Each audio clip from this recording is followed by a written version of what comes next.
Welcome to the podcast, Rose. Yes, thank you for having me. So excited to have you on. I always like to start with a little introduction. I'd love if you can introduce yourself and then talk about how you got started in working with Mira. Yes, well, thank you.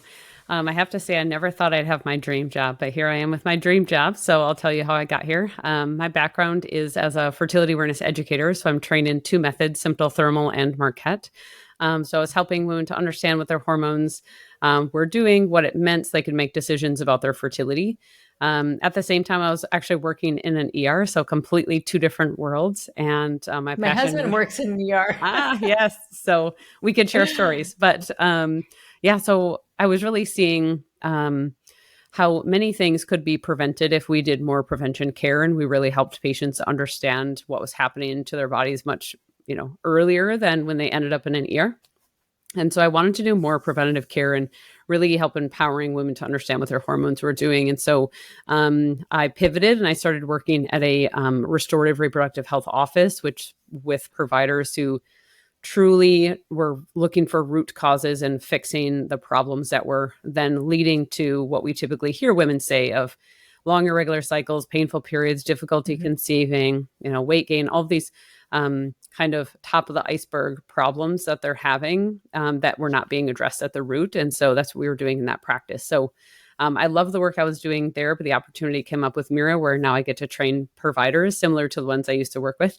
And the more providers I assist, the more patients are getting that really good care to, again, find those root causes.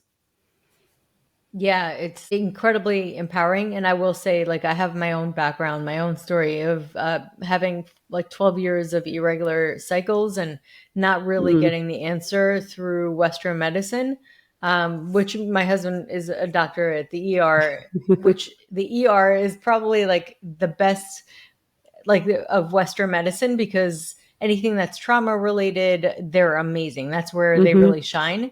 But anything that's a little more preventative, I just feel like it's better to do alternative medicine or other more natural ways to really look at the root cause. And for years, I went through it myself and I had no idea what was going on. I didn't even know anything about tracking or anything. and then found a solution. And really, to think for 12 years, I went through this and thought that was going to be my life sentence. And I think that in that aspect, I feel very passionate about empowering people. Yes.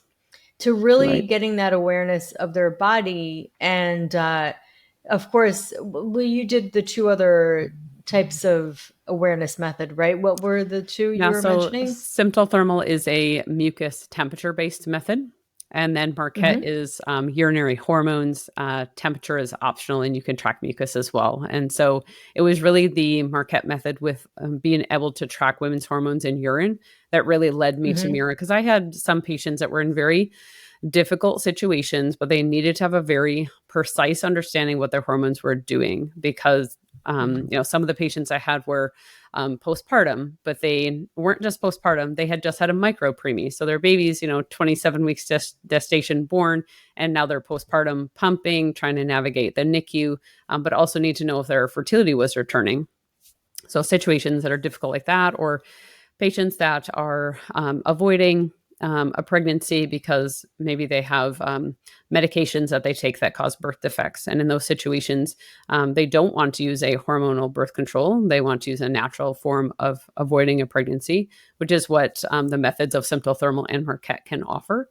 So the majority of my patients initially were actually trying to avoid a pregnancy. And now, of course, in my work at Mira, where I'm helping providers, I see all the different various situations, you can say is it's wide ranged. We have people using the product for trying to conceive, which is a very natural, logical way that our monitor is used, but then all the way to women using it as they transition off of chemotherapy and transition back to having their hormones come back. So very wide range of things that hormone tracking is important for.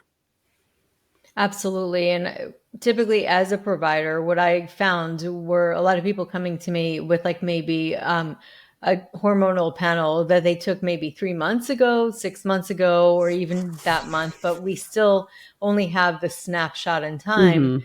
And what I love about Mira is that you get to see this every single month and track it. and also see what it is that's happening in the body if you're making, if the changes that you're making, because people hear about supplements, they hear about all Yeah, these different things, but then they're like, okay, is it doing anything? Is it really making a difference? sure. When you're able to actually track it from month to month to month, that's when you really feel empowered about what you're doing. And the simplicity of it, I can go on, but I'd love for you to really share what Mira is, what the unique technology that they use. Typically, I have people who have been following me for a while know that I'm not like, I haven't just easily sponsored anything. Mm, And for me to actually get to the place where I'm like sponsoring it, it has to be some, I always knew it had to be something that I 100% stand behind. sure. And so I, as a practitioner and as somebody who's working with patients, really, really, really feel that what Mira can offer is incredibly valuable when it comes to fertility health. So, yeah, I would love for you to share because I know they have a unique technology Hmm. in the way they work that's unique compared to other tracking Hmm. methods that are Yeah, other similar. solutions. Yeah. So, Yeah. for those that are not familiar with Mira, it's an at-home hormone monitoring device. So you need a device and wands. Then you're going to start collecting first morning urine sample. We use first morning for two main reasons. Those that like to know why. Most Mhm. patients are not eating and drinking throughout the night, so you're just having a naturally concentrated sample, and it's much easier to obtain something that's becomes part of your habit. So every morning, you have to go to the bathroom anyway. You just collect that Yeah. urine, and then you're going to be testing that. So you dip a dipstick in that urine, you cap it, you put it in the machine. Now, while it's reading, I'll tell you about the technology. So, the type of technology that we use is immunofluorescent. So, it's a lateral flow immunoassay, which you don't need to memorize that. What you need to know is that means that as you dip that urine and the urine is wicking up the wand, it's actually picking up antibodies. And then the detector is a fluorescent detector because now the hormone particles are labeled with fluorescent. And now the device is actually reading that. So, this is completely different than anything you can get anywhere else. So LH test strips, pregnancy tests, think about your other solutions that you might see. Those are all using nanogold technology, which is a validated tool as well. But most of us can recognize what nanogold is because you see that line darkens, like a pregnancy test becomes positive, or an LH test strip, you see that line darken. So as the line darkens, that means there's more and more hormone. So in nanogold is either darkening or fading of a line. And then either it's a standalone device that has a camera in it that's reading that dark or lightness, or some solutions actually use your smartphone to, again, kind of determine how light or dark that line is.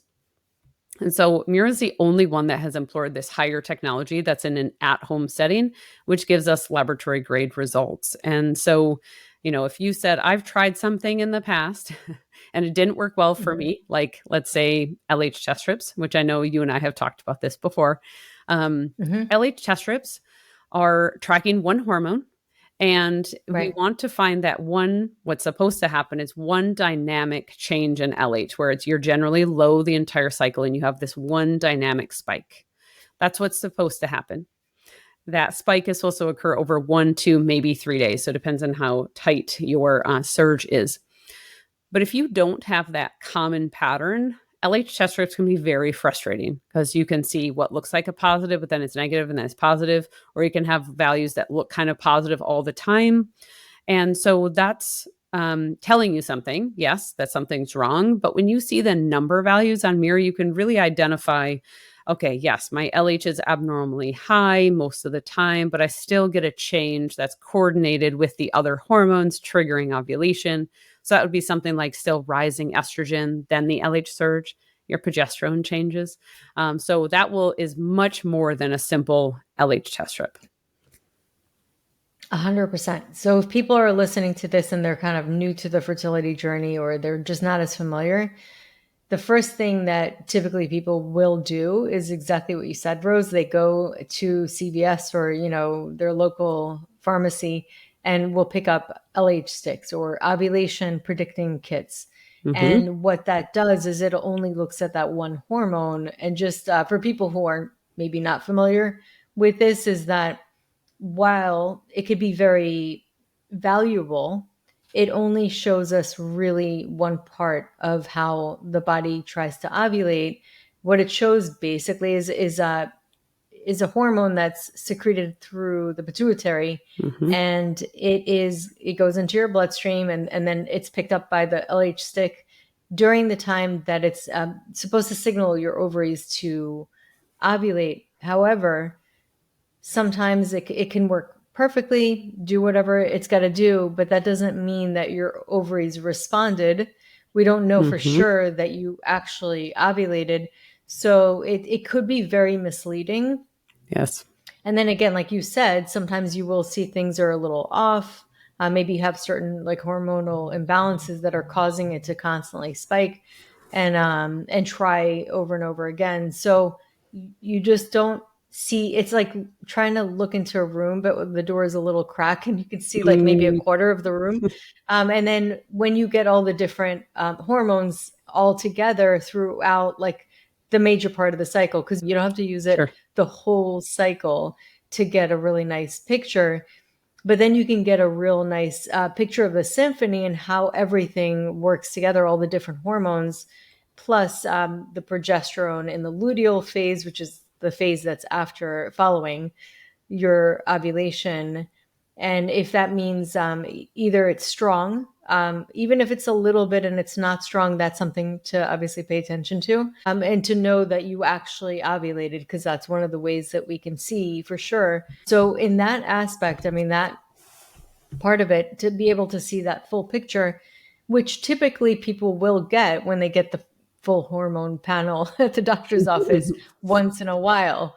Yes. But to get that month after month and after month, that's going to be extremely valuable, but also not as stressful as BBT charting, because all you have to do is pee, and you don't necessarily have to look at the your app. You could actually just connect it and not look at it if you're the kind of person that gets stressed out by the data, Mm, because a lot of people do. And then of course, me or any practitioner you're working with, somebody who's working with you, has the ability, Mira put this so seamlessly, to be able to see and track what's happening. So if you're the kind of person, which I know a lot of people are, that gets stressed out by the whole like checking every mhm. single day, you don't necessarily have to do that. You just pee on the stick and go about your day and just let it kind of like track you. Yeah, we actually have, I know some clients that they collect the urine. They even may dip the dipstick, but they don't do anything else in the process. Their partner can do that. They can open the app, they can sync it. Um, you don't even have to be involved in the dipping process if you don't want to. You just have to collect the urine, collect the urine, Yeah. and your partner can dip that test strip, cap it, put it in the machine. And again, if it's not something that is, we'll say, fits in your current life situation, you can still collect the data and not have to stress about what it actually shows. That again, on the Mira dashboard, which is what clinicians see, they see the same data as what's available in the app. So the app is there for you if you want it, but if you don't want it to see it, you don't have to either. Mhm. You just have to make sure they sync together. That's what makes the results available to the clinician. Yeah, and you choose the clinician, of course. Hmm. Anybody Of you're course. working with, you give the permission. You're the one that actually Hmm. allows them in. So whether it's a naturopath, a dietitian, acupuncturist, doctor, maybe do some doctors do that as well? Hmm. Yep. Yeah. So they're basically able to go in and check your results and check out your cycle path and how all the different hormones rise and fall. And so it gives you a lot of great information. Yeah, I would say, a provider said it this way. She said, I'm going to be in the bathroom right with you. And you really, I mean, you can, as a clinician, if the patient, the user has to consent to sharing the data, they can revoke access at any point. The user is always in control of their information. But if you Mhm, want your entire team to have access to your data, then you consent to each of them. You can have your OB, you can have your dietitian, your acupuncturist, mhm. there's even, we have The whole team. psychiatry providers who have access to the data as well. So you can have an entire team surrounding you, that all can see your data if it's helpful within your treatment plan with them. Yeah, that's what I That's one of the things that I absolutely love, because when I first started, and I had a lot of patients coming in, whether they're showing me their BBT and just they're constantly just showing me their phones every time Oh. they come in. And now they don't have to do that, which is awesome. I Yeah. know Now exactly when what's they going come in, on. instead, you can open up your dashboard on your computer, turn it their way and say, look, this is so much better than what it was last cycle. And you can do that analysis together, which I think, it's so empowering for users to understand their data. But when you can have that collaborative approach between a clinician and yourself, that is really where we can start moving mountains. Oh, for sure. Now, for people who don't necessarily have a practitioner or anybody else kind of helping them, and they're just trying to figure it out themselves, how Mhm. does one get started? Yeah, so Mira is a direct to consumer product. So you can just go on miracare.com, look at the different options. The device is the same. So no matter what situation you're in, if you're actively trying to conceive, you're perimenopausal, the device is the same. You just choose what hormones you want to track. And hopefully, we're going to put it in your show notes, your discount code that you can share with everybody for that 20% off. So 20% off. Yeah. yep, you just put it in at checkout, and then it gets shipped to you. And then if a clinician, or if you don't have a clinician yet, Mira just actually started a provider directory of all the clinicians that do have understanding of Mira data, so that if you're like, I have Michelle, she's wonderful, but now I need to find an OBGYN, you can now search on the directory for an OBGYN that knows and understands Mira data. That's awesome. Amazing. So good. And so for people who don't really know how to read it, what are some of the resources you guys provide to make it where they really understand like what's happening? Because they could just look and it looks like a bunch of lines. Like, what does this mean? Yeah. Well, so where we came from, our foundation of why we created this technology really was for women not to be um, basically left out of the conversation. We wanted them to see their data, know what their data is saying, instead of the disconnect between you go and get your blood drawn, you wait a couple of days, your doctor reads it and tells you it's fine. So we want to put the Mhm. patient, the user, right back in the middle of that for them to see and understand their data. So we understand that many women don't understand what their hormones are supposed to be doing or what they generally do. But that's within the app, we give several things. So we give low, normal, high reading for the hormones. We show you what your data looks like compared to a group of users. You can see, for example, progesterone is supposed to be a bell curve after ovulation. So you can click the analyze button and see your data plotted out against other users as well.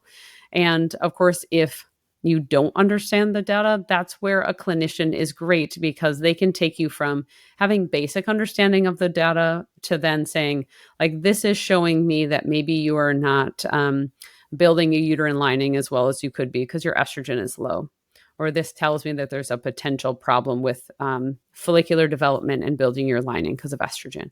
And then they could help you to improve those things. So that's really where tracking is one thing, but then taking that information and making actionable changes is where, again, really we make the biggest impact in women's lives. Because, let's say you find out that your hormones are too low. That can be very devastating, but that's not the end of the story. Hormones are dynamic and they change. And as you change your lifestyle, diet, supplements, you start doing treatments, you can actually watch those hormones improve and change over time.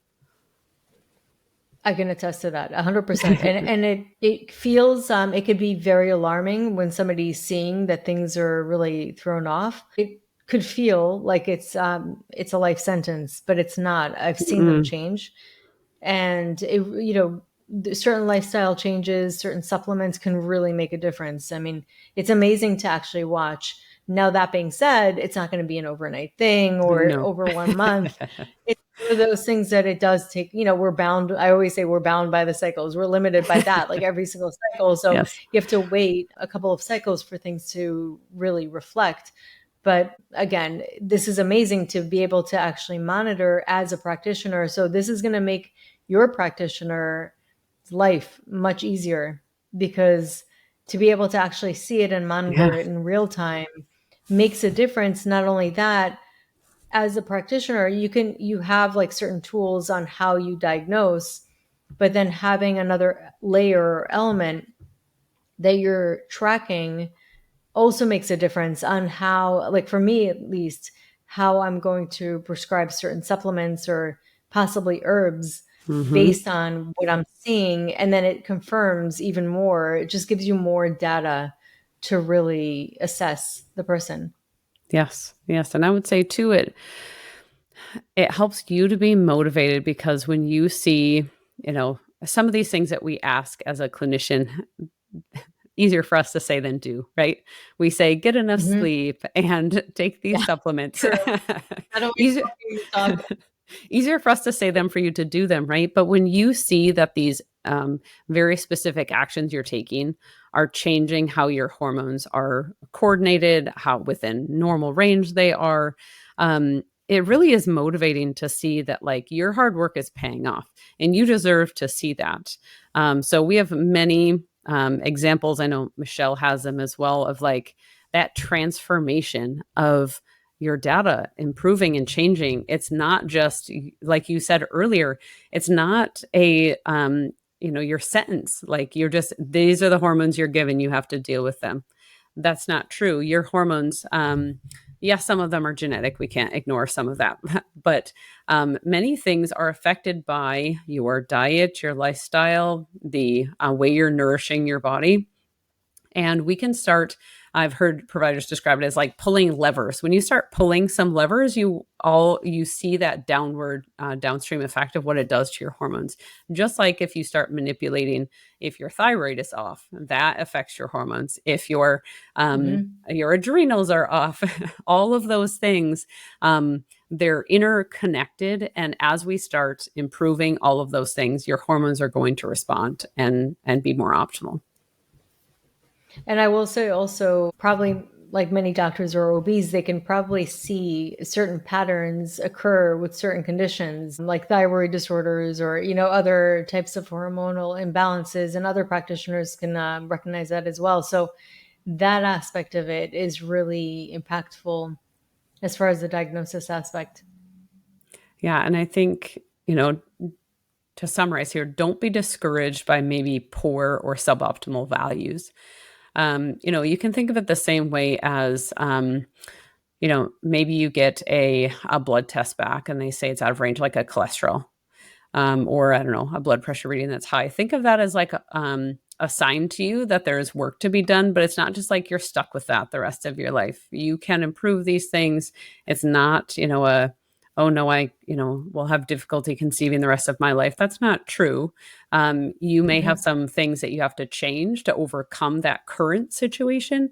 But this Hmm. is not like hopeless situations when you have abnormal hormone patterns. To me, actually, I see it as a great opportunity that maybe previously you didn't know this was part of the problem. So think of this is like a puzzle that you're putting together. And I know you and I have talked about this before. You're taking something that before was kind of abstract. Like we knew we had hormones, we knew that they do things, they're important to us, but we never really got to see them. And now you're going to actually be able to see your hormones. And it is like a symphony. There needs to be harmonious interactions between the hormones. And when there's not, again, I view that as an opportunity to improve them. And what a great opportunity that you have to be able to um, actually take part in improving something for yourself. Like, again, putting the ownership back on the person. Like, this is you, your hormones are you. And if they're not ideal, that's okay. We can work on that and improve them. I love that. That's such an empowering message. And the way we see it a lot of times, Chinese medicine, like symptoms, we of course treat the root cause, but all of those things are actual hints from the bodies. I Mm-hmm. mean, your body's incredible way to communicate with you. And Yes. it gives you alarms, and those alarms are actually like blessings in disguise Yes. because they are in fact an opportunity for you and a message for you to shift a couple of things. It's really Mm-hmm. your body's trying to give you those messages. Hey, a couple of tweaks need to be done. But the body's amazing in the way that it really responds to those tweaks and Mm-hmm. those little shifts and changes, and it does make a difference. Like your body wants to find balance. It It does. it Yes. naturally is designed to do that. Yeah, no, all you have to do, I tell people, it's not as complex as you think. Oftentimes, we just need to support the processes that are already in place. And, there's many things that we don't know are disruptive. But as soon as we learn that Mhm. they're disruptive, and some people are very sensitive to certain types of disruptors than other people. And so sometimes I think people think, it's That's unfair. such a good This point. this person, it doesn't affect them when they have like really big work deadlines. That doesn't mess up their hormones and delay their cycle. But why does it do it for me? Well, everyone has different Mhm. thresholds for different things. And that's part of your beauty as a human being with your own complex interactions with things. And so instead of seeing them as a curse, again, see them as an opportunity. You start listening to your body, you listen to its cues, and you start working within what your body needs. And again, the body is amazing that it wants to be well. It wants to have Yeah. health. It's And always seeking that. it Yeah. is always seeking that. And so sometimes we're our own worst enemy because we are in the way. And so sometimes, you know, 100%. we have to break some of our sometimes bad habits to really support our body in a different way. And so I'm very encouraged by actually this we'll say change in the tide that we're seeing. Patients want to know what their heart rate variability is and their sleeping patterns, and they Yeah. want to understand their hormones. These are all metrics that you can monitor and assess, but you also can't ignore what your body is telling you as well. Those are um, two different things that, again, pull together and make that puzzle. And you bring up such a good point. You were talking about how certain people are more sensitive to like the all-nighters or the extra projects that they have to do and the stress levels. Yes. And what's really cool though, is by monitoring your hormones, you can actually see what travel does to you, or if you're Mm-hmm. more sensitive to certain foods, or what really makes it worse. You can actually track that, which I find so empowering. And then Yes. I just to kind of like put a little silver lining on that. Those people that do tend to get really sensitive to the stressors are the same people that heal a lot faster when they Yes. come into my office because they're just a little more sensitive to their Yeah. environment. So there's a benefit to that. There There's is. a benefit. It's just you need to know how to work yourself. Mm-hmm. So to your advantage. Yes, exactly. And I tell people a way to like think about that quickly is if you are someone who has had cycles that, people often say my period was late around Christmas or when I was in school, when I had final exams. Um, your period wasn't late, actually. Your ovulation was late. You likely Mhm. had a Right. delayed That's or such a that's suppressed such a good point. ovulation, right? So, Yeah. and that was, some people don't think about this, but your body only has one mechanism to protect you against pregnancy, and that's to not ovulate.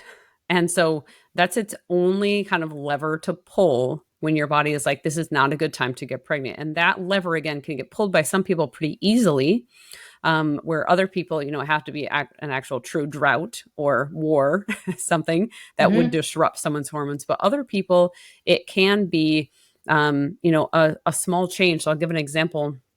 I had a patient that she was exercising frequently. She then changed her job, was able to exercise even more. So now she's exercising like 6 days a week. That was fine. Her hormones were fine.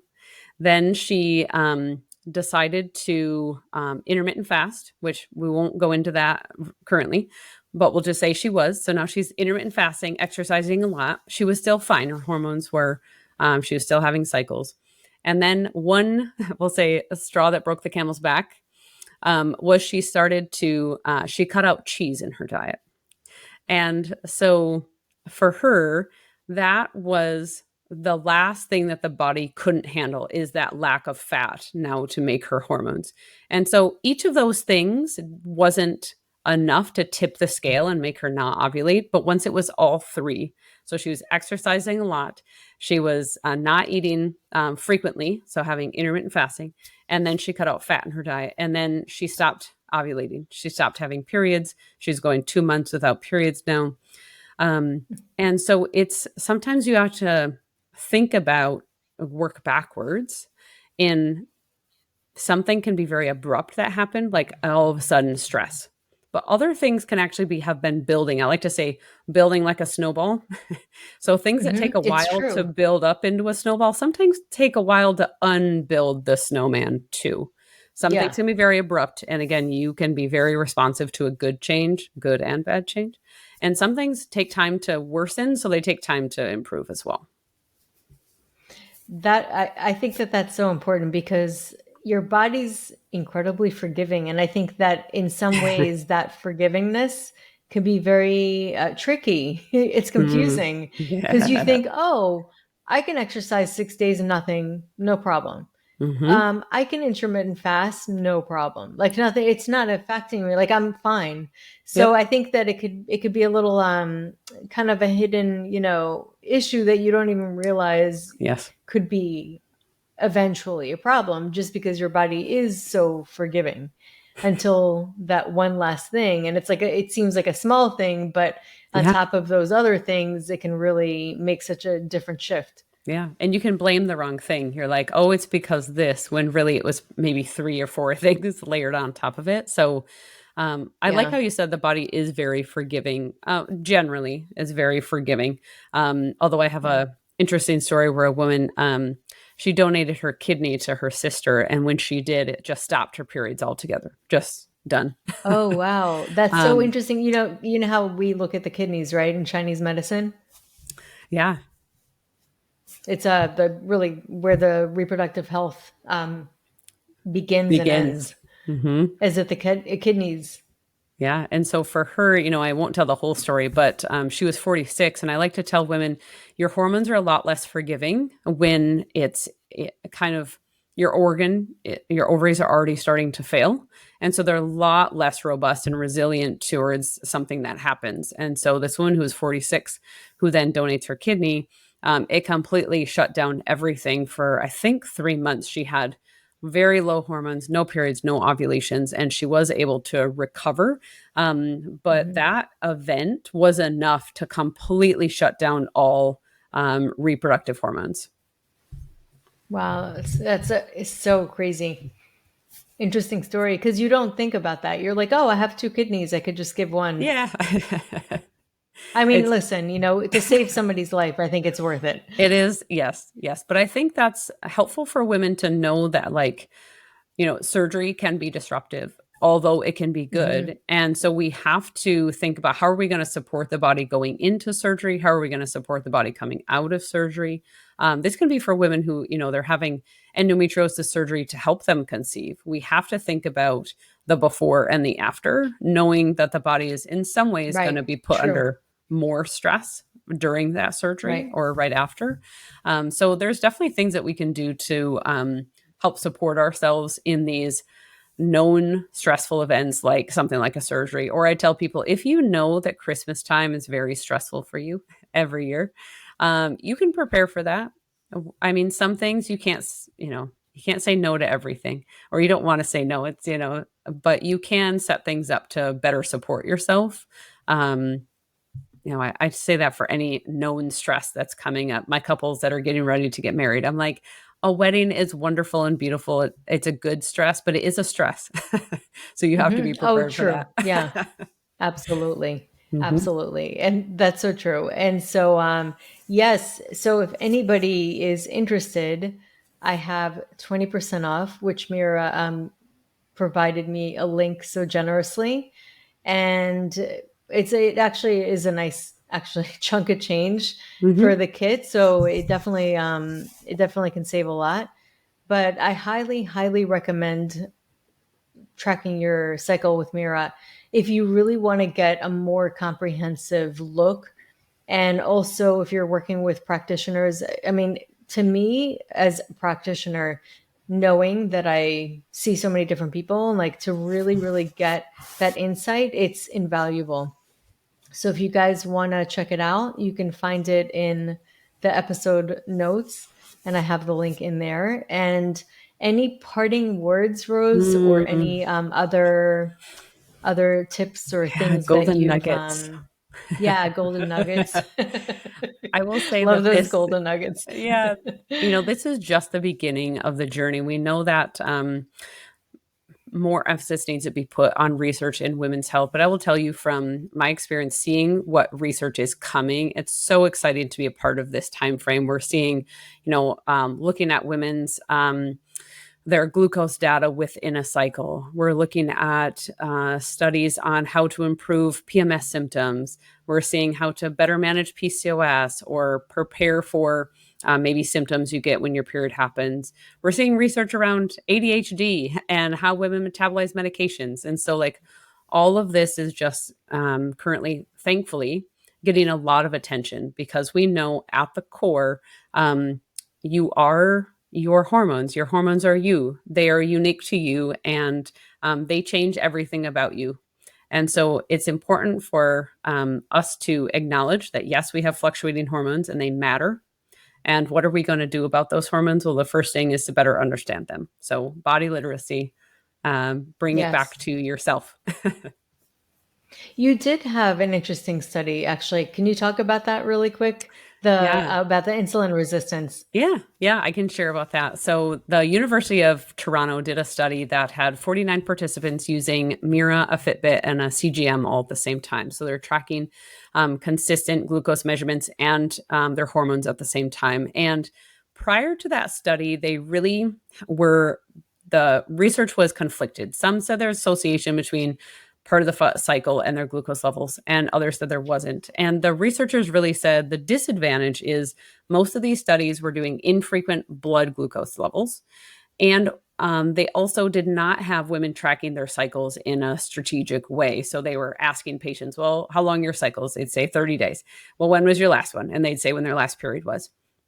So once they had a CGM, so we can really see their glucose data, and Mira, we could really tell if they're ovulating, when they're ovulating, what phase of the cycle, the conclusion was a very strong correlation between glucose levels and what phase of the cycle they're in. So kind of the conclusion is what we kind of already knew, but now we can say with certainty that women's hormones change how we respond to insulin. So when we have high estrogen, so as we're approaching ovulation, our insulin sensitivity is heightened or improved. It's better. We can handle more, let's say, handle our glucose better. Not to say eat a bunch of cake, but what I mean is generally women need a little bit less calories and they can keep their blood sugar within target range more often. And then as soon as we flip to after ovulation, now we have high progesterone levels. That high progesterone decreases our insulin sensitivity. So the body is less able to manage our glucose levels as well. And you might be thinking, well, why does the body do that?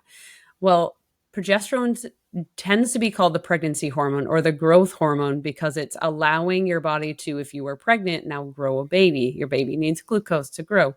And so we put a pregnant woman goes in a slightly insulin resistant state intentionally so that she can grow her baby. And so in that 2-week wait after you ovulate, before you know if you're pregnant or not, the body is preparing for if you are now pregnant. And so you have that change in your insulin sensitivity. So you need more calories. Cravings. Yeah, you have cravings. You can't go very far in between eating. It's actually, that's good. Like you should listen to that. Actually, women should eat more calories in their luteal phase. They should not intermittent fast. They should don't skip breakfast. All of those things to really support what the body is saying it needs. And this is probably the time to be more careful with things that do send your glucose through the roof. So this is not the time to eat sugar on an empty stomach. You really have to prioritize that protein and complex carbohydrates instead of simple carbs or liquid sugar. And Yes, yeah, because it's really, for sure. you're going to send your body right into you're going to go up and then you're going to come crashing down and then you're hungry again. You're like, but I just ate. Why am I hungry again? You're really, you need to manage your glucose well during that luteal phase. So it's fascinating again for this. We see these actionable changes that women can do when they understand what phase of the cycle their body is in.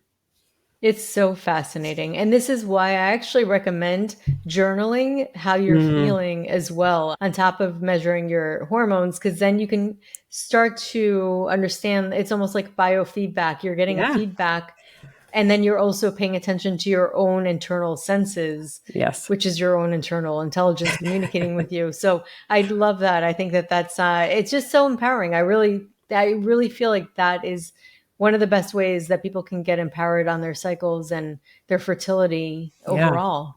I tell people if you can So get your hands on a CGM, you will learn more about yourself.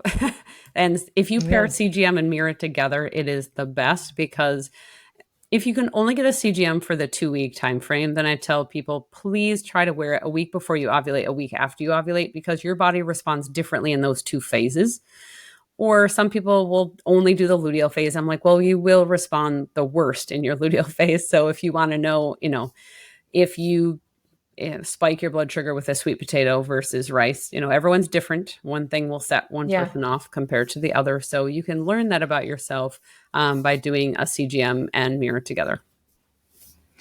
Something else, I mean, I wonder if they can look at HRV as well, heart rate variability or, Yeah. heart math, heart brain coherence. Because in Chinese medicine, the heart really plays an important role Yes. on getting your period and opening the uterus, really that connection. So I'd be curious. That would be an interesting study. I don't know if, Yeah, there's that would be some something. there's some known information around that, but I would say more effort needs to be put into that. We know how women like handle stress changes from one cycle to the next. So I've heard Yeah. it be said. So Alicia Vitti runs a program called In the Flow, and she's the one that created the cycle syncing method. And she talks about like, if you're gonna ask for a bonus or ask for a raise or try to get a job or speak in front of a bunch of people, you really want that leading up to or during ovulation. True, And because that's the summer, the bloom. yes, exactly. And so, we have things written into our bodies that, again, we really need to get in tune with. So, Not to keep going on with this, yeah, but sure. makes me think about other things.